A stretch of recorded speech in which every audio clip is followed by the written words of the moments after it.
আজি আমার নজর কাঁদিলে মধুর হরি নামে মন আমার মুহিলে মধুর হরি নামে মন আমার মুহিলে মনে বর্ণলা গাথিলে ভক্তিনে ভগত শাসিলে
हे राम शंकर स्वरूपे आही हे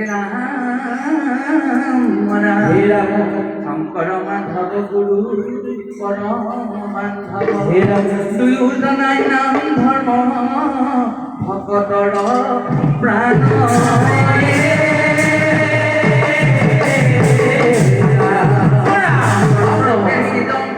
ভকতি পদিব লগাই থৈ যা মাধৱ স্বৰূপে আহি তুঞ্জে কৈল বন্দিনিয়া ধাৰ দূৰ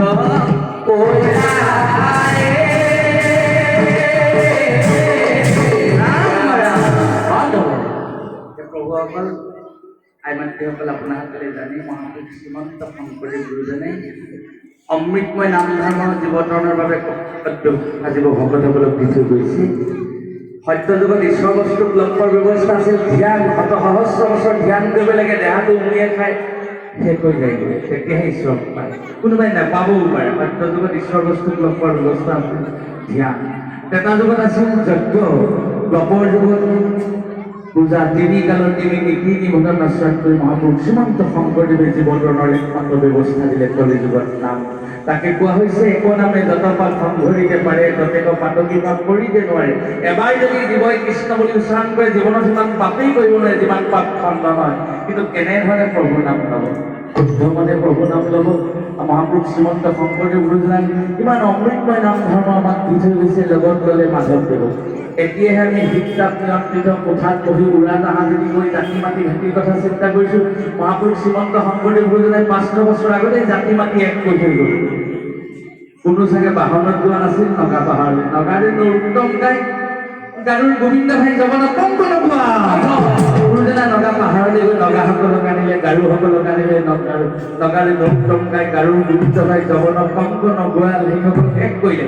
আৰু গুৰুজনাই ইমান বিজ্ঞানৰ চিন্তা গুৰুজনাই জানে অসম মুলুকত থকা ইছলাম ধৰ্মৰ মুছলমানসকলে কেতিয়াও অসমৰ পৰা আঁতৰি যাব নোৱাৰে। পৃথিৱীত চন্দ্ৰ সূৰ্য থকালৈকে তেওঁলোক থাকিব। সেইকাৰণে গুৰুজনে কি কৰিলে বিজ্ঞানসন্মত চিন্তাৰে বোলে মুছলমানৰ চান্দ খাই কৰি লৈ একঠাই ধৰ্ম প্ৰচাৰিলে আমাৰ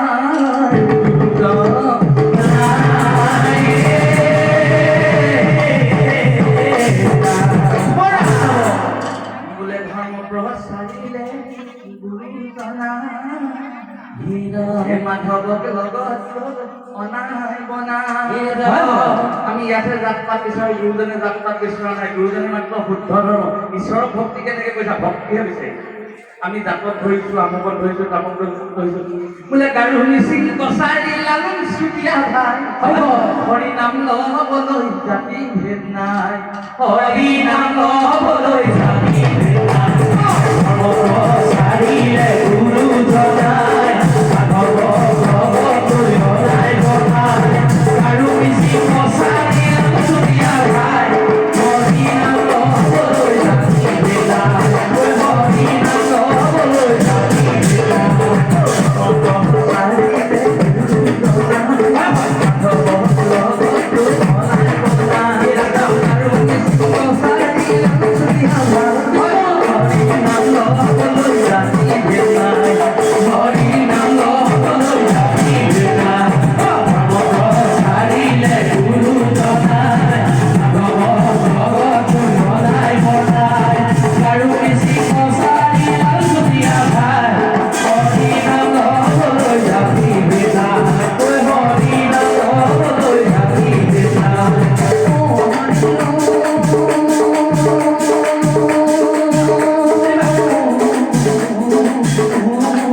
হৰি ভক্তি গান দিলা জগতক তাৰিলা সংসাৰ সিন্ধু কৃপাল শংকৰ বিনাই নাই